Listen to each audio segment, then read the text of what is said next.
আজকের রেসিপি চিংড়ি মাছ দিয়ে লাল শাকের ঝোল। এটি একটি খুবই স্বাস্থ্যকর খাবার। এই যে দেখুন, আমি 40 টাকা দিয়ে এই 2 আটি শাক এবং 50 গ্রাম চিংড়ি মাছ কিনে নিয়ে এসেছি। এটা স্বপ্ন বাজারের একটি প্যাকেজ চলছে, আপনারা স্বপ্নতে যে কোনো সুপার শপে গেলেই এটা আনতে পারবেন। তারপরে চলেন রান্নায় চলে যাই। আমি কড়াইতে কিছু তেল দিয়ে দিলাম রসুন কুচি, দিয়ে দিলাম পেঁয়াজ কুচি, দিয়ে একটু ভেজে নেব। 2-3টি কাঁচামরিচ দিয়ে দিলাম, একটু আদা রসুন বাটা দিলাম সামান্য পরিমাণ, দিয়ে দিলাম একটু পানি, স্বাদমতো লবণ,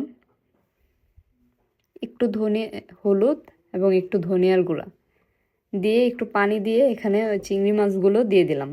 দিয়ে এখন এটাকে একটু ভালোভাবে কষিয়ে নিলাম। নিয়ে এখন ওই শাকগুলোকে আমি ধুয়ে কেটে নিয়েছিলাম সেগুলো দিয়ে দিলাম। তারপরে শাকগুলোকে সিদ্ধ করে নিয়ে একটু পানি দিয়ে দিলাম, কারণ এটা ঝোল হবে তাই। এরপর একটু ঢাকনা দিয়ে অপেক্ষা করলাম। কিছুক্ষণ পর দিয়ে দিলাম ধনিয়া পাতা কুচি।